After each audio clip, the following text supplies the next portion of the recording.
우리가 생각하는 금리가 내리면은 주식시장이 좋다라는 것이 이제 정설인데 근데 실제로 퀀트적으로 분석해 보면은 그렇게 볼 수는 없습니다. 왜냐하면 실제로 금리가 올라갔을 때도 주식시장이 오른 경우도 꽤 많이 있었거든요. 금리만으로 주식시장을 예측하는 거는 굉장히 클리어하지 않은 방법인데 그거보다는 조금 전에 말씀드린 그 선거 사이클의 영향이 훨씬 더 크다라고 이제 봅니다. 분명히 말씀드렸어요. 24년은 제 전망이 틀릴 가능성이 훨씬 더 높아졌다고. 저도 그거 알고 있습니다. 그래서 미국 주식, 채권, 코인에만 버팅하지 않고 저는 그 다양하게 다 풀어놓고 있습니다. 그냥. 그리고 한국 주식은 솔직히 잘 모르겠다라는 게 제 생각이고요. 모르기는 하는데 오르면 어디까지 가고 내리면 어디까지 가는가 이런 거는 이제 어느 정도 알 수가 있어요.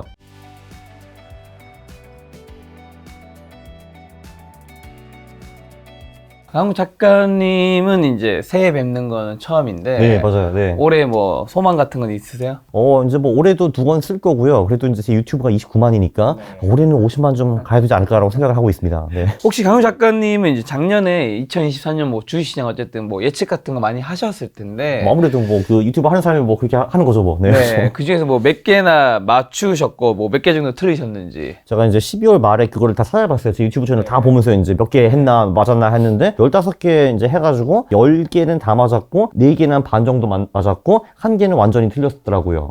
완전히 틀린 거 보고 완전히 맞췄던 건 뭐예요? 완전 틀렸던 거는 요번 11월 4월은 이제 특히 코스닥이 좀 안 좋다라고 봐가지고 이제 인버스를 제가 들어갔거든요. 실제로 이제 그렇게 말을 하고 인버스 들어가가지고 거기서 제가 깨졌죠. 이제 그게 이제 돈을 완전히 이제 잃은 이제 한계였고 뭐 이런 건 있어요. 이제 23년 비트코인 되게 좋을 것이다라고 했는데 제가 그 말을 4월부터 외쳤거든요. 근데 사실 한 10월쯤 들어가는 게 좋았어요. 그건 이제 타이밍이 안 맞았는데 근데 그 말 들었으면 돈은 안 잃었다. 뭐 이렇게 볼 수가 있고 뭐 완전 맞았던 거는 뭐 이런 거 이제 특히 22년 10월부터 23년은 이제 거의 좋을 수밖에 없다. 뭐 오를 확률이 90% 이상이다. 뭐 이렇게 이제 외치고 다녔는데 그것도 이제 얼추 이제 맞았고 그 5월 10월은 안 좋을 것이다라고 했는데 근데 그때 이제 욕을 바가지로 먹었죠. 왜냐면 이제 7월까지 장이만 올랐기 때문에 근데 아니나 다를까 7월부터 쭉쭉 빠지기 시작해가지고 10월 말이 4월 말보다 훨씬 낮았습니다. 지수도 그렇고 대부분 주식도 그랬고요. 뭐 그런 거는 이제 얼추 다 이제 맞았다고 봐야죠. 자, 그럼 2024년도 그 정도 맞추실 수 있을까요? 아니요.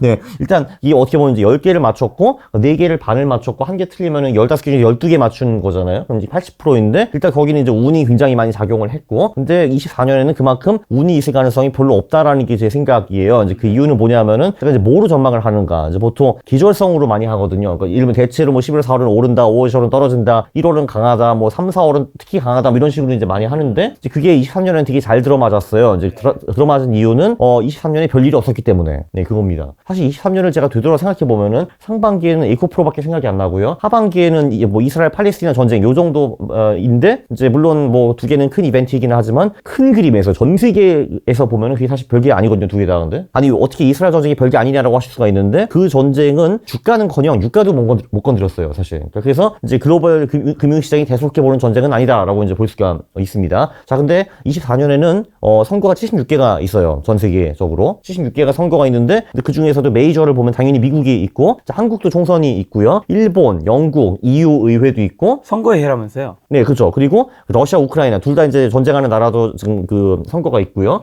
물론 러시아는 푸틴이 이기겠지만 그리고 이제 인도, 파키스탄도 이제 선거가 있고 거기 뭐 멕시코, 인도네시아 뭐 이런 데도 다 선거를 해요. 근데 잘 아시다시피 정치인들은 선거 전에는 미친 짓을 많이 한다라는 것이 이제 큰 핵심입니다. 근데 그들이 한번 미쳐 돌아가면은 이제 어떤 짓을 할지 이제 모르거든요, 이게. 선거 전 특성상 원래 그래요. 그래서 24년에는 저희가 생각지 못하는 아주 큰 이벤트들이 많이 발생할 가능성이 높은데 그게 뭡니까라고 여쭤보시면은 나도 모른다라는 거죠. 그러니까 내가 모르니까 이제 문제가 이제 되는 거죠. 근데 내가 모르면은 그 이제 기저성으로 제가 계속 예측을 하기는 할 텐데 그게 틀려먹을 가능성이 큰 거죠. 예를 들면 뭐 11월 4월은 보통 좋다라고 했는데 3월에 뭔가 이상한 빅 이벤트가 어디서 터졌어요. 근데 주식이 떨어질 거 아니에요, 그게. 근데 그건 당연히 그런 이상한 빅 이벤트는 기저성을 먼저 하죠, 당연히. 2020년 3월에도 그랬죠. 이제 코로나가 1월, 2월, 3월에 빵 터졌는데 이제 그때는 11월, 4월이니까 주식이 떨어지면 안 되는 거 아니냐. 당연히 이제 보통은 오르는데 그런 큰 이벤트가 있으면 당연히 떨어지죠, 주식이. 네, 그렇게 보면 될 것 같아요. 그래서 24년은 23년보다 예측하기가 훨씬 더 어려울 것 같다. 참고로 25년은 쉬운데. 25년 왜요? 25년은 거의 높은 확률로 오르죠, 일단. 25년 장은. 왜냐면은 그때가 이제 홀수회고요. 근데 홀수회는 보통 이제 한국은 그 IMF 후에는 홀수회는 장이 늘 올라갔고요. 미국도 이제 거의 마찬가지이고 그 미국 같은 경우도 5로 끝나는 해에 주식장이 떨어진 적이 단 한 번도 없어요. 최근 120년 동안. 네, 그렇기 때문에 25년 장은 예측하기 쉬운데 24년은 어렵다. 라는 게 제 생각입니다. 그럼 컨트 관점에서 2024년 미국 대선이 있는 주식시장 좀 어떻게 보세요, 올해는? 전망이 굉장히 어렵다고 말을 했는데 이제 그나마 좀 쉬운 장은 이제 미국장. 그러니까 그게 왜 그러냐 하면은 24년에 이제 대선이 있는데 11월에 있습니다. 예, 근데 이 대선도 굉장히 중요한 게 이미 대통령 하시는 분이 재선하러 나오는가 아니면 안 나오는가가 또 굉장히 중요합니다. 왜냐하면은 일단 안 좋은 거는 안 나오는 거예요. 예를 들면 이제 그 한 사람이 8년 동안 대통령을 하고 물러난다라고 하면은 새로운 2명이 이제 올 거 아니에요. 공화당, 민주당 쪽에서. 그러면은 장이 떨어지는 경우가 많았습니다. 지금까지는. 왜냐하면은 그 두 사람이 그 시장이 잘 모르기도 하고 어디로 튈지도 잘 모르고 이 사람들이 어떤 정책을 쓸지 그것도 되게 클리어하지가 않기 때문에 불확실성이 증폭돼가지고 그런 경우가 이제 많았고요. 기본적으로 재선 때문에 이미 있는 대통령이 나온다라고 하면은 그때는 주식시장이 최근 100년 동안에 거의 늘 좋았습니다. 마지막으로 손실난 게 1932년 이었어요. 100년 전 대공황 때. 근데 그 이유는 내가 대통령인데 재선을 원한다라고 하면은 돈을 많이 풉니다. 내가 이겨야 되니까. 왜냐면 가을에 경제와 주시장이 좋은 것이 내 재선에 어마어마한 영향을 미치거든요. 실제로 가을에 경제와 주시장이 안 좋으면은 그 대통령은 잘린 경우가 많았습니다. 미국 역사에. 근데 이거 뭐 당연한 거 아니에요. 내가 기분이 나쁜데 저 새끼 때문이다 해가지고 자르는 거죠, 이게 그 대통령을. 그래서 당연히 바이든은 수당 방법을 쓰지 않고 경제와 주시장을 부스팅을 할 거고요. 그게 지금 파월이 12월에 이제 24년은 이날을 준비해도 될 것 같다. 뭐 3번 내릴 수 있다. 이런 것과 맥락이 성통합니다. 그래서 전반적으로 미국은 대통령 사이클을 1, 2년 차에 금리가 오르고 3, 4년 차에 떨어지는 경우가 많아요. 말씀하신 금리 얘기해 주셔서 금리 인하 시기에 그러면 컨트 관점에서 보셨을 때 주가 방향 보통 어떻고 24년에 금리 인하 시기 때 또 주식시장의 방향은 또 이전에 금리 인하 시기랑 다를 수 있잖아요. 이제 금리 같은 경우는 우리가 생각하는 금리가 내리면은 주식시장이 좋다라는 것이 이제 정설인데 근데 실제로 퀀트적으로 분석해 보면은 그렇게 볼 수는 없습니다. 왜냐하면 실제로 금리가 올라갔을 때도 주식시장이 오른 경우도 꽤 많이 있었거든요. 왜냐하면 사실 이게 금리를 내리는 이유가 이게 인플레이션이 완화돼서 내리는 것인가 아니면 경제가 안 좋아서 내리는 것인가 뭐 이런 거를 좀 구분을 해봐야 되는데 금리만으로 주식시장을 예측하는 거는 굉장히 클리어하지 않은 방법인데 근데 저는 사실 그거보다는 조금 전에 말씀드린 그 선거 사이클의 영향이 훨씬 더 크다라고 이제 봅니다. 왜냐하면 바이든 입장에서 무조건 이겨야 되니까. 왜냐면 사실 그 또 상대방이 트럼프인데 또 걔한테 지면 또 굉장히 쪽팔리잖아요, 사실. 그냥 공화당 대표도 아니고 트럼프는 사실 이제 바이든이 굉장히 가짜게 볼 거거든요. 근데 저 어디 골목에서 굴러 들어온 저런 그 X 같은 놈이라고 분명히 생각을 할 텐데 이제 걔한테 지면 진짜 쪽팔리잖아요. 근데 요번에 최선을 다해서 이제 경제와 주시장을 부스팅할 거라고 저는 생각을 합니다. 근데 금리 얘기가 나오셨는데 금리 인하기에 확실한 자산은 딴 게 있죠. 그거는 미국 채권입니다. 예. 왜냐하면은 그 주식 같은 경우는 금리가 내려도 경제가 더 안 좋으면은 충분히 하락할 수가 있거든요. 채권은 다릅니다. 금리가 내려가면은 거의 무조건적으로 오르게 되어 있어요. 물론 페드가 건드리는 거는 단기 금리입니다. 그러니까 초단기 금리 이쪽만 건드리는데 근데 단기 금리가 할 수 있는 게 4개가 있거든요. 이제 그러니까 인하기가 있고 인상기가 있고 인상한 후에 동결하는 구간이 있고 또는 인하한 후에 동결하는 구간이 이렇게 있어요. 그 4가지 구간이 있는데 그 4가지별로 미국 장기채 수익을 분석해 보면은 지금 같은 경우는 우리가 상승 후 동결기잖아요. 그렇죠? 네, 그 경우에는 연봉리 수익이 10% 정도 나와요. 이제 그것도 not bad인데 근데 실제로 인하하는 구간, 그러니까 정말 이제 내려가는 구간에는 연봉리 수익 29% 나옵니다. 굉장히 높아요. 채권으로 연봉리 30% 벌 수 있다고 하는데 네, 그게 맞습니다. 근데 안타깝게도 그 인하기가 길지는 않아요. 보통 이제 내리면 한 1년 반 동안 빡빡빡 내리고 그 한번 6번, 9번 내리고 이제 끝나는 경우가 이제 많거든요. 굿뉴스는 뭐냐? 지금은 인하기가 시작하지도 않았고 인상 후 동결기이다.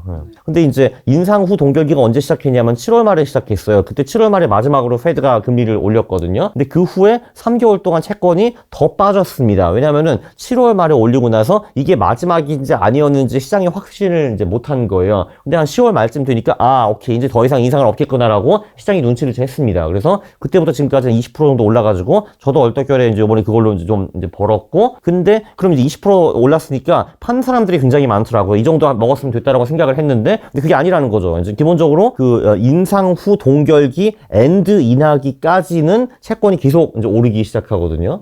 왜냐하면 이게 기본적으로 채권이 듀레이션이라는 게 있는데 지금 이제 장기채 같은 경우는 20이 넘어요. 이제 그 말이 뭐냐 하면은 그 장기채 금리가 1% 떨어지면은 그 채권의 가격이 20% 정도 이제 올라준다라는 겁니다. 그래서 아직은 채권이 갈 데가 좀 많은 것 같아요. 지금 작가님께서는 2024년 유망한 자산으로 이제 채권을 보시는 건가요? 네, 그러니까 미국 주식과 미국 채권을 보는데 그럼 한국 채권은 어떠냐고 여쭤보실 수가 있는데 그러니까 제 생각은 당연히 이것도 미국 채권 그러니까 미국 금리의 버프를 받아가지고 오를 거라고 저는 생각을 하긴 하는데 요거는 제가 데이터가 좀 부족해가지고 좀 이제 열심히 백테스트를 제가 못 해봤어요. 네. 그 어떻게 좀 데이터를 구해가지고 해봐야 될 거. 그래서 한국 채권은 그러니까 느낌상으로는 미국 채권과 비슷하게 이제 오를 것 같은데 이제 퀀트적으로는 아직은 잘 모르겠다라는 게 제 생각이고요. 제가 분석을 제대로 못 해봤으니까. 근데 미국 주식과 채권은 분석을 해봤으니까 말할 수 있죠. 그거는 이제 유망한 자산이라고 보는 거죠.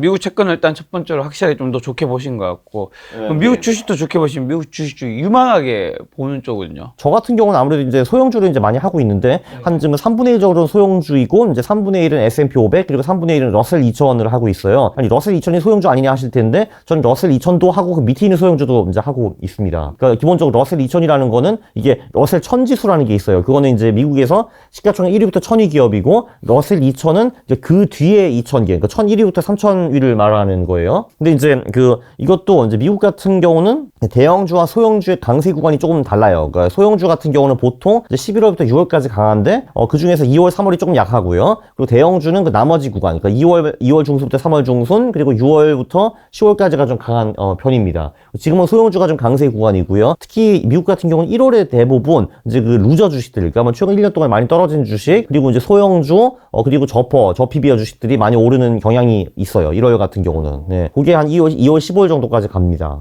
네. S&P 500을 한다는 거는 지수를 산다는 의미인 건가요? 네, S&P 500은 지수를 그냥 샀고요. 그냥 스파이 샀고, 네.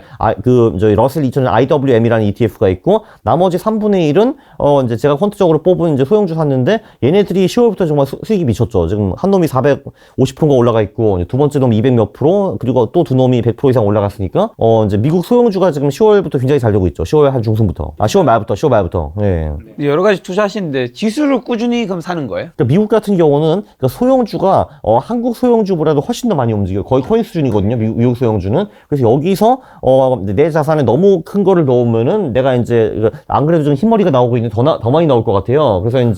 그래서 미국은 제가 이제 한 3분의 2 정도는 지수 정도로 투자를 하고 3분의 1만 소형주 하고 있습니다. 자, 그럼 2024년에 비트코인은요? 비트코인은 오르겠죠. 비트코인은 이제 안 좋은 걸 먼저 말씀드리면은 그 다른 자산보다 리스크가 좀 더 많은 자산입니다. 예를 들면은 루나처럼 이제 어떤 아저씨가 사기를 쳐가지고 이제 그 코인 에서 이제 큰 임팩트를 줄 수가 있고요. 두 번째는 도대체 이 거래소들은 이제 누가 만드는 거고 누가 관리하는 거며 거기서 이제 부패가 없는가 이런 거는 우리가 알 수 없는 일이에요. 그리고 뜬금없이 어떤 정부들이 나와가지고 야 우리 규제합니다. 저거 비트코인 저거 사람들이 사기하면 안 돼. 백성들을 지켜라. 뭐 이렇게 할 수도 있는 거거든요. 일단 이런 게 이제 주식 시장에 없는 코인 시장의 리스크라고 볼 수가 있어요. 근데 그거보다는 좋은 게 훨씬 더 많죠. 일단 좋은 거는 4월에 반감기라는 것이 옵니다. 그거는 비트코인 공급이 절반으로 줄어든다라는 거를 의미를 하는 거예요. 네, 그렇다면은 아무래도 이제 공급 쪽에서는 비트코인이 줄어요. 그건 이제 당연히 가격에는 호재이고요.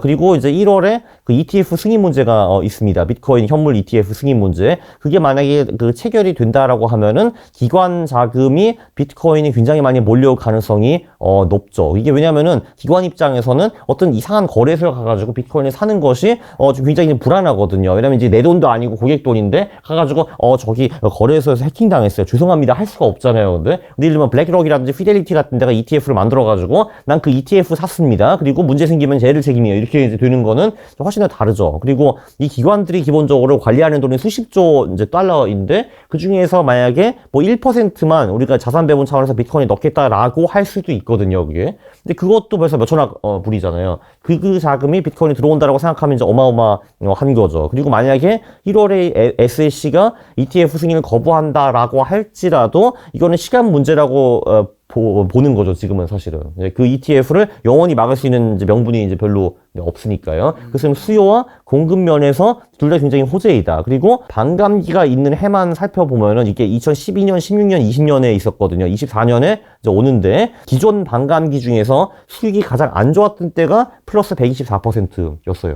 네, 그리고 나머지 두 번은 더 많이 올랐고. 네, 그래서 기대 수익률은 이제 비트코인이 미국 주식 채권보다 높다고 보는데 다만 제가 말씀드린 그 리스크는 좀 이제 유념을 하셔야 된다라는 거죠. 네. 그래서 이제 오를 확률은 이제 제가 보기에 미국 채권이 제일 높고 그다음 미국 주식이고 그다음에 비트코인인데 기대 수익률은 비트코인이 제일 높은 거죠. 네. 만약에 이게 오른다고 치면은 금이나 달러 같은 자산은요? 24년에 이런저런 선거 때문에 지정학적 리스크가 좀 부각이 된다라고 하면은 달러가 이제 오를 가능성이 내릴 가능성보다 높죠. 아무래도 그것도 안전자산 중에 이제 하나니까요. 금은 제가 그것도 잘 모르기는 하는데 이쪽은 제가 이제 확률이 많이 떨어져요.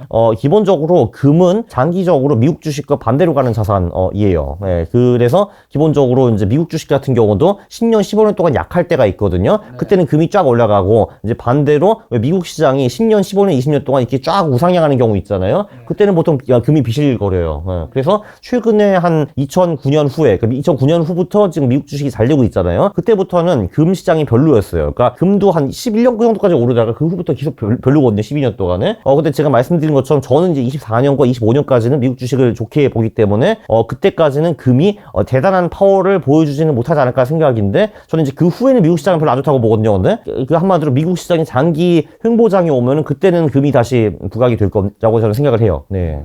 근데 왜 한국 주식은 그럼 빠져있나요? 살짝 넘어가려고 했는데 또 일 이야기 또 짚어 주시네요. 왜냐면은 한국 주식은 제가 이제 주말에 분석을 해봤어요. 이제 한국 그 주식이 하락할 가능성이 어느 정도인가 나름대로 저도 몇 개의 근거를 두고 이제 봤는데 커스피는 45%, 코스닥은 60% 정도라는 결론이 나왔어요. 바꿔 말하면 그 오를 확률도 커스피가 55% 그리고 코스닥도 40%라는 거잖아요. 그럼 되게 클리어하지 않은 분석이잖아요, 이게. 그래서 살짝 넘어가려고 했는데 짚어주셨으니까 한국 시장 같은 경우는 좋은 팩터도 있고 나쁜 팩터들도 있어요. 그 나쁜 팩터를 먼저 말하면은 한국 시장은 짝수해는 보통 망한다라는 게 하나 있고요. 두 번째는 총선이 있는 해에도 보통 망한다. 특히 총선이 있는 5월, 10월은 진짜 안 좋다라는 게 이제 하나 있고요. 최근에 모멘텀이 좀 꺾였고 그래서 1월 첫 5거래일 수익률이 마이너스로 돌아갔다. 네, 이런 게 있고요. 그리고 지금 뭐 한국 경제 이런저런 폭탄들이 좀 있다고 저는 들었거든요. 건설도 있고 부채 문제도 있고 뭐 이런 게 있다고 해가지고 24년에 이제 지정학적 문제가 어디선가 발발할 가능성이 높다. 한국 시장은 안타깝게도 한국 문제뿐만이 아니라 전 세계 이상한 곳에서 뭐가 문제가 터지면은 주시장이 같이 이제 빠지는 그런 경향이 좀 강하죠. 예를 들면은 뭐 저기 뭐 러시아 우크라이나에서 전쟁이 터졌다. 이게 이제 우리나라랑 당연히 연관이 있긴 하지만 이 연관이 엄청 크지는 않은데도 이제 불구하고 어쨌든 세계 저 멀리 어디서 전쟁이 터지거나 문제가 생기면 우리 시장도 같이 하락한다. 그런 게 다 리스크 팩터들이고요. 좋은 팩터들은 조금 전에 미국 주식이 좋고 금리가 낮아질 가능성이 높다고 했는데 이거는 낙수 효과가 분명히 있어요. 한국도 이제 이거는 분명히 그런 효과가 있고 그래도 뭐 11월, 12월 모멘텀은 이제 뭐 그럭저럭 나쁘지 않았고 중요한 거는 보통 주식시장이 오른다라는 게 굉장히 무시 못할 포스죠, 이게 사실은. 왜냐면 그냥 디폴트는 주식시장은 오르는 거니까요. 그래서 내린다라고 이제 전망을 할 때는 그만큼의 근거가 이제 필요한 거죠. 왜냐면 그냥 가만히 냅두면은 그 커스피는 연간으로 오를 확률이 3분의 2고 떨어질 확률이 3분의 1이거든요. 근데 저는 이런저런 좀 이제 안 좋은 이제 팩터들이 있기 때문에 올해는 그 정도의 오를 확률이 아니다라고 저는 생각을 합니다. 그래도 굳이 만약 올해 한국 주식 한다면 올해는 한국 주식 어떤 주식 사야 할까요? 뭐 저는 늘 이제 소형주의자 하는 사람이니까요. 이제 저는 이제 그거는 분석했죠. 코스닥이 그럴 때는 얘네들이 어떻게 가는가. 보통 얘네들이 수익이 나더라고요. 근데 물론 코스닥이 크게 망하면은 그럼 얘들도 같이 망하게 되는 거죠. 근데 저는 뭐 그냥 크게 망한다 수준은 지금 아니기 때문에 아직은 그렇게 가고 있고요. 사실 저는 이제 섹터 쪽에는 관심이 이제 별로 없는 사람이잖아요. 근데 이제 1월 2일 날 저기 이제 모 유튜브 채널에서 이제 저랑 박세익 저 대표님 불러가지고 이제 토론을 비슷하게 했어요. 제가 사실 그게 궁금했거든요. 요즘은 이제 모든 사람들이 반도체 이제 하고 있잖아요. 그러니까 올해 대부분 증권사 유망업종 반도체 얘기하고 있죠, 새해. 근데 제가 듣기로는 그 12개 리서치 센터장님 중에서 12명이 반도체는 좋다라고 말을 했다라는 것 같아요. 근데 박세익 대표님 똑같은 말씀 하시더라고요. 그래가지고 저도 이제 거기서 잘 들었죠. 이제 이분이 도대체 뭔 말을 하시는가에 대해서. 이분의 말씀은 이제 그거셨어요. 반도체의 수출 증가율이 중요하다. 이게 제가 95년부터 자료를 뽑아왔는데 이게 당연히 지그재그죠. 이제 어떨 때는 이제 한국에 작년 대비 60-70% 올라가는 경우도 있고 어떨 때는 100% 이상 올라가는 경우도 있고요. 22년에는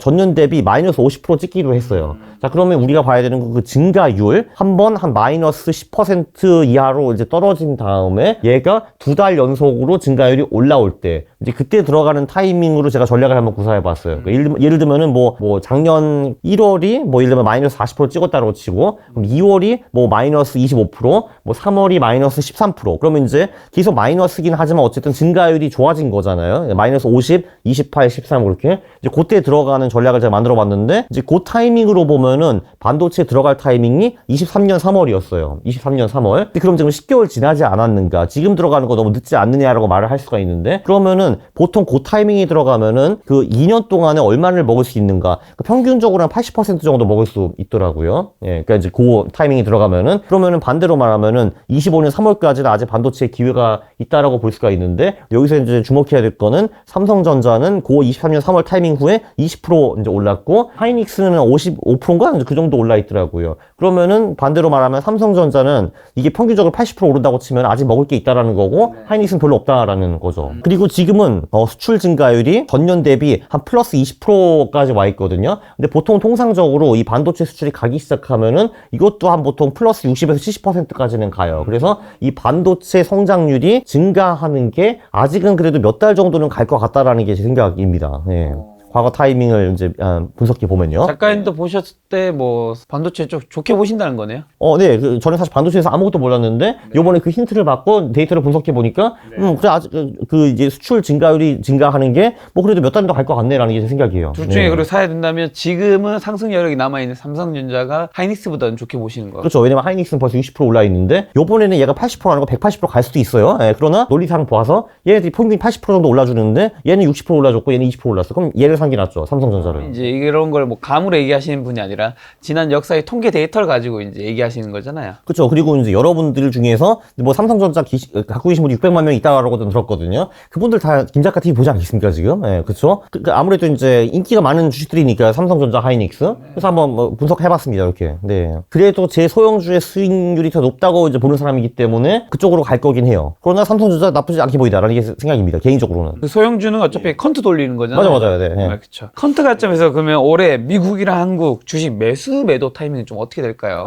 매도 타이밍. 개인적인 생각은 4월 말까지는 그래도 어찌어찌 버틸 것 같다. 왜냐면 이제 몇 개의 팩터가 있잖아요. 그 조금 전에 반도체 팩터가 하나 있고, 반도체 그 수출 증가율이 몇 달 정도는 오른다라고 했는데, 그럼 그게 4월까지는 갈 가능성이 높잖아요, 그게. 그 두 번째는 이제 미국 그 이제 주식과 이제 그 금리 버프가 하나 있고, 그리고 이제 아무래도 한국에서 경제적으로 뭐 문제가 터지는 거는 총선 후일 가능성이 높죠. 왜냐면 그때까지는 수단 방법을 가리지 않고 그걸 가려야 되니까. 예. 총선 후 5월, 10월 뿐만이 아니라 그냥 짝수 5월, 10월은 정말 끔찍해요. 한국 주식이. 정말 눈을 뜨고 볼 수가 없어요. 그러니까 제 생각에는 11월, 4월에는 주식이 그럭저럭 그래도 버틸 것 같고 5월, 10월에는 작년에도 재미가 없었는데 올해는 더 재미가 없을 것 같다라는 게 제 생각입니다. 작년에도 2,500대에서 200대까지 떨어졌어요. 근데 이거보다 더 재미없을 것인가? 저는 그럴 가능성도 있다라는 거죠. 그러니까 5월, 10월이라는 게 올해 5월에서 10월을 조심해야 한다는 거죠. 그렇죠. 예. 그러니까 원래 매년 5월, 10월을 조심해야 되는데 짝수에 총선에는 더 조심해야 된다. 특히 한국은. 예. 미국은요? 미국은 흥미로운 게 뭐냐면은 대통령이 재선의 경우 이제 그 해 같은 경우는 보통은 1월이 좀 강세를 보이다가 한 2, 3월에 주춤거리는 구간이 있어요. 그래서 보통 한 3월 중순부터 그 해 쭉 올라가요. 그러니까 한마디로 미국 주식은 5월, 10월에도 재선이 있는 해에는 보통은 오르더라. 요게 특이점입니다. 미국이. 요거는 한국과 달라요. 자, 그럼 지금 현금 한 5천만 있다면 어디 어떻게 좀 투자하면 좋을까요? 그러면 이제 논리적으로 그럼 미국 주식과 미국 채권이랑 비트코인 사고 그러니까 그러면 각각 1,700씩 넣으면 되는 게 아니냐라고 이제 하실 수가 있는데 근데 저는 그거 말고도 그래도 한국 소형주 채권 그리고 금도 합니다. 왜냐? 내가 다 틀릴 수 있으니까. 분명히 말씀드렸어요. 24년은 제 전망이 틀릴 가능성이 훨씬 더 높아졌다고. 저도 그거 알고 있습니다. 그래서 저도 미국 주식 채권 코인에만 버팅하지 않고 저는 그 다양하게 다 뿌려놓고 있습니다. 그냥. 그리고 2024년 주식 투자 포인트는 눈여겨봐야 될 변수 좀 한번 찝어주시면서 개인 투자자분들 어떤 전략을 시장에 대응해야 할까요? 제 시나리오별로 간다면은 이제 미국 주식 그리고 이제 미국 미국 채권 코인이 좋다고 이제 보기는 하는데 갑자기 뜬금없이 이제 그 금리 인하를 이제 안 하게 된다. 예, 그거는 아무래도 분명히 미국 주식 채권에 안 좋은 영향을 미칠 수 있을 것 같아요. 근데 사실 기본적으로 뭐 파월이 그 말한 대로 얼추 하기는 하거든요, 이 양반이. 갑자기 막 3번 내린다고 하면서 그거 생각해봤는데 나 안 할래. 이렇게 하기는 좀 어렵잖아요. 뭐 물론 이제 4-5번 할 수는 있겠지만 이제 그 큰 흐름에서 엄청나게 벗어날 것 같지는 않다라는 건데 만약에 벗어난다면 조심을 이제 해야겠죠. 네, 그리고 대만 총선은 아직은 이제 안 하는 것 같은데 그거 좀 봐야 돼요. 왜냐면 거기서 지금 이제 친중파가 되느냐 친미파가 되느냐에 따라 가지고 중국의 스탠스가 많이 바뀔 거거든요. 그거는 사실 미국 주식에는 엄청 큰 영향을 미칠 것 같지 않은데 우리는 바로 옆에 있기 때문에 그거는 우리한테는 분명히 영향을 미칠 수가 있습니다. 그리고 한국 주식은 솔직히 잘 모르겠다라는 게 제 생각이고요. 모르기는 하는데 오르면 어디까지 가고 내리면 어디까지 가는가 이런 거는 이제 어느 정도 알 수가 있어요. 애널리스트 분들이 매년 그 전망치를 내거든요. 이제 예를 들면 코스피는 뭐 올해는 뭐 2,300에서 2,900까지 움직일 것 같다 뭐 이런 거 있잖아요. 근데 그 밴드는 대부분 안 맞습니다. 한 70에서 80% 정도 확률로 지금 아래 밴드가 이제 어떤 분이 1,900을 말씀하셨거든요. 근데 그건 좀 오버인 것 같고 나머지 분들은 얼추 2,150에서 2,200이 하단 밴드예요. 네, 그리고 상단 밴드는 3,000이거든요. 결국은 이제 내리면은 2,150, 2,200 아래로 갈 가능성이 상당히 크고 오르면 3,000 위로 갈 가능성이 큽니다. 제가 말씀드렸다시피 저는 그러니까 올해 코스피가 내릴 확률을 45% 그리고 코스닥이 내릴 확률을 60%로 보는 사람입니다. 그러니까 뭐 아니면 도 진짜 오를 수도 있고 내릴 수도 있는데 내리면 2,150 이하, 오르면 3,000 이상 그렇게 보고 있어요. 이 클리어하지 않은 시장입니다. 네. 작가님은 원래 이제 직장 생활을 했었잖아요. 네. 어디 직장 생활을 했었죠? 저는 이제 코트라라고 대한무역투자진흥공사라고 합니다. 그러면 이제 직장 생활 하시는 분들 이 영상 많은 분들 보실 텐데 그렇죠. 네. 직장인의 경제적 자유 얻으려면 네. 솔직히 뭐 어떻게 한다 생각하세요? 투자는요 비슷해요. 한마디로 열심히 돈을 벌어서 안 쓰고 그거를 투자를 잘한다. 그거밖에 없어요. 사실 그 방법밖에 없죠. 그러면은 버는 것에 대해서는 제 생각에는 여러분들이 더 잘 아실 거예요. 한마디로 여러분 직장에서 승진을 해가지고 연봉을 높이는 것이 가능성이 더 있느냐 아니면은 투잡을 한다든지 이직을 하는 것이 더 좋은가? 그거는 여러분의 직장 상황에 따라 다르겠죠. 예를 들면 저 같은 경우는 공기업이기 때문에 어차피 막 해봤자 더 빨리 하는 건 좀 어렵고 어차피 1, 2년 차이거든요, 그게. 그리고 해도 급여가 막 드라마틱하게 올라가는 건 아니거든요. 사기업과는 좀 다르니까. 그렇죠. 근데 예를 들면 사기업에서 여러분이 특히 영업 같은 걸 하신다라고 하면은 투자를 열심히 공부하는 것보다는 영업 스킬을 더 연마해가지고 내가 더 파는 게 훨씬 더 나을 수가 있어요. 왜냐면 팔 만큼 인센티브가 들어오니까. 근데 이제 그렇지 않고 저 같은 경우는 이제 공기업에 이제 다녔기 때문에 이 경우에는 급여를 올리고 승진하려고 노력하는 것보다는 딴 방법. 그러니까 이제 일단 투자를 배우는 건 기본이고요. 이제 그거는 당연한 건데 그거 말고도 예를 들면 세컨잡이라든지 딴 거를 하는 거를 좀 생각해 볼 수가 있죠. 우리 회사는 겸업 못 하는데요. 이제 하시면은 그냥 해. 그리고 법인 같은 거 만들어가지고 당신 이제 가족 그 이름으로 하면 되잖아. 근데 그런 거 다 가능합니다. 네. 기본적으로 저는 그게 좀 안타까워요.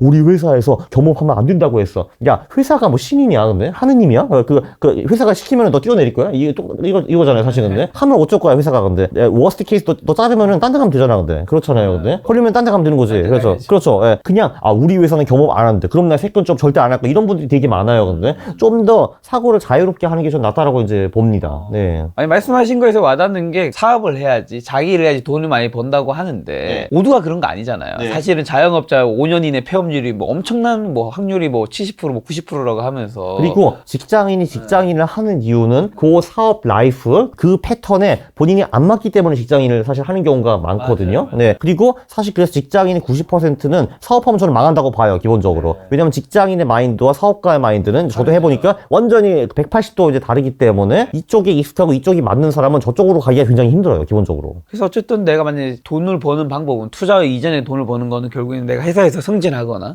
아니면 회사 생활하면서 이제 부업들 아니면 이직을 하거나 그것도 좋은 방법이에요. 이직이거나 아니면 세 번째 창업인데 이 셋 중에서 본인이 제일 잘할 수 있는 영역 남들이 돈 많이 번다고 하는 영역 말고 거기 찾아서 거기서 뭘 한 가지 선택하면 되겠네요. 그렇습니다. 네. 거기 선택해서 거기서 자기가 벌어들인 돈을 높이고 그걸 가지고 투자에 돈을 넣어서 투자를 잘하게 되면 좀 더 경제적 자유에 가까워진다. 예, 그리고 그거 아시죠? 여러분이 이제 승진을 목표로 하면은 본인의 업적을 회사 동네방네 알려야 되는 거고요. 홍보 마케팅 진짜 중요합니다. 저 되게 답답한 게 그거예요. 그러니까 저는 묵묵히 열심히 일만 했는데 그 시끄럽고 말 잘하는 사람이 승진하더라고요. 근데 그래서 이게 안 되는 거야. 예, 기본적으로. 예, 묵묵하게 일하면 안 되는 거야. 예, 그렇죠. 나도 당장 옆에 있는 사람이 뭐 하는지 전혀 모르는데 네 팀장과 본부장 알아줄 것 같아? 당연히 안 알아주거든요. 근데 해가지고 말을 해야 돼요. 내가 요번에 이거 했고요. 그리고 이제 쟤는 안 했고 내가 했습니다. 요거 했고요. 그거를 당연히 해는 결은 당연한 거고요. 셀프 프로모션. 절대로 알아서 사람이 본인 알아주려고 하면 큰일 나고요. 근데 반대로 내가 지금 부업이나 이직이나 이런 거 준비하고 있다? 그건 절대로 아무한테도 알리면 안 됩니다. 왜냐면은 회사에서는 그 동기든 동료건 당신 다 적이거든요. 근데 그리고 그 비밀이 회사 남아있을 거라고 절대로 생각하지 마십시오. 네. 그거는 조용히 하다가